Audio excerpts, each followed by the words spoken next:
Assalamualaikum. Selamat pagi anak-anak. Bagaimana kabarnya hari ini? Tetap dalam kondisi sehat kan?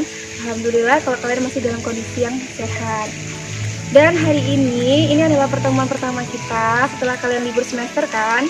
Tentunya pasti kangen kan sama Bu Melvi dan guru-guru yang lain. Apalagi kangen juga dengan sekolah, ya kan? Ketemu teman-teman. Nah, maka dari itu, pesan ibu yang pertama, kalian harus tetap di rumah aja. Dan jangan lupa untuk selalu mematuhi protokol kesehatan, physical distancing, dan juga kalian ketika keluar rumah harus menggunakan masker dan rajin cuci tangan ya. Nah, pagi hari ini Ibu Melvi sangat bersemangat sekali karena bisa bertemu kalian meskipun kita ketemunya secara online ya. Nah, tepat sekali. Jadi, makhluk hidup itu bisa bergerak dan berdiri kokoh seperti ini karena dia dilengkapi dengan adanya rangka. Jadi anak-anak, rangka pada makhluk hidup itu digunakan sebagai alat gerak. Tapi ada dua yang membedakan. Ada alat gerak aktif dan ada alat gerak pasif. Nah, kira-kira yang mana ya yang aktif dan mana yang pasif? Nah, hari ini Ibu akan membahas tentang sistem gerak pada manusia. Sistem gerak pada makhluk hidup atau manusia itu terbagi menjadi 3 komponen. Yang pertama yang akan kita bahas yaitu tentang rangka, kemudian ada otot, dan yang satu lagi ada persendian. Nah, yang pertama yang akan kita bahas yaitu tentang rangka.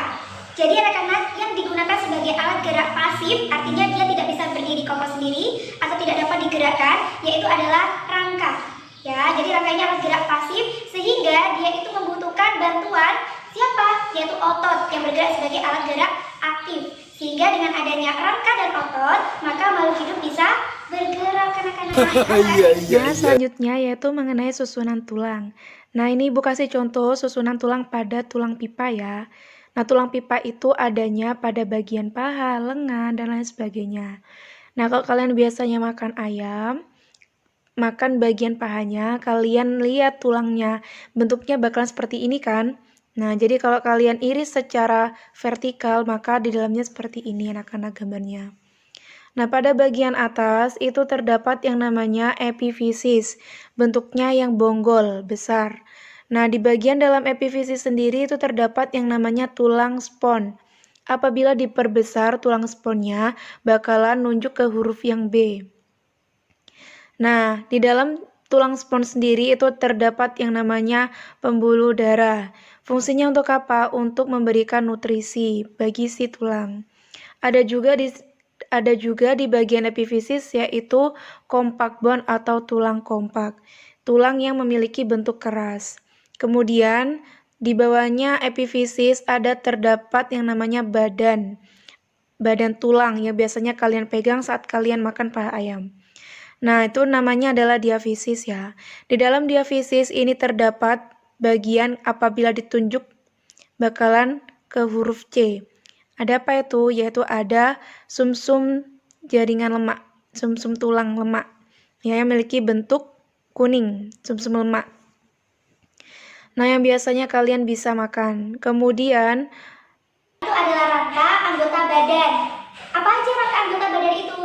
Yaitu tengkorak, dada dan tulang rusuk, kemudian sama rangka tulang belakang. Yang selanjutnya yaitu ada rangka apendikular. Kira-kira itu rangka apa?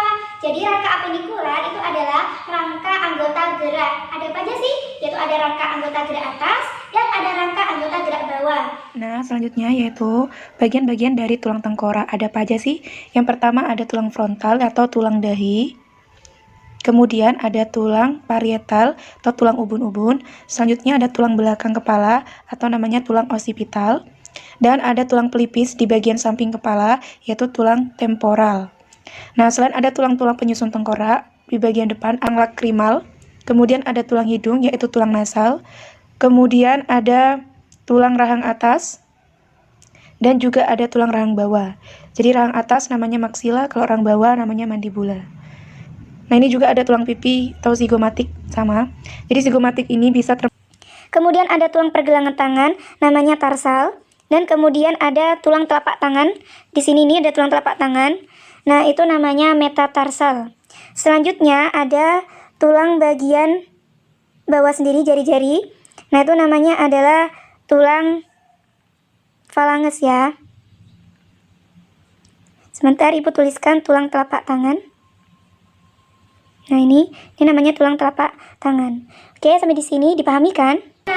Kemudian ada tulang ini selangkah, dan masih banyak lagi tulang yang memiliki bentuk panjang. Yang kedua yaitu ada tulang pipi. Jadi tulangnya itu memiliki bentuk pipi atau gepeng. Contohnya yaitu tulang rusuk dan tulang dada. Yang ketiga ada tulang pendek. Jadi tulang pendek berarti memiliki bentuk pendek, ya benar sekali. Nah kalau tulang pendek contohnya di mana Bu? Nih di pergelangan tangan kalian atau juga di pergelangan kaki.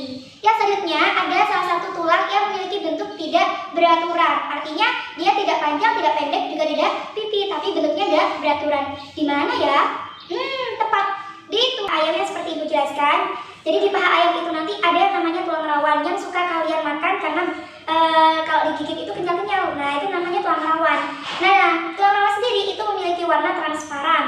Kemudian rawan hialin, kemudian elastik, dan yang satunya fibroblast. Bedanya apa sih dari ketiganya? Jadi kalau tulang rawan Dia hampir sama komponennya seperti tulang rawan hialin, akan tetapi bedanya tulang rawan fibroblast ini jauh lebih kasar seratnya. Nah, biasanya terdapat di ligamen dan juga di... Untuk bagian otot dan persendian kita sambung ya. Dan apabila ada pertanyaan atau penjelasan yang kurang jelas, kalian bisa catat, kemudian kalian kirim ke WA. Stay safe and stay healthy ya. Tetap di rumah aja. Assalamualaikum warahmatullahi wabarakatuh.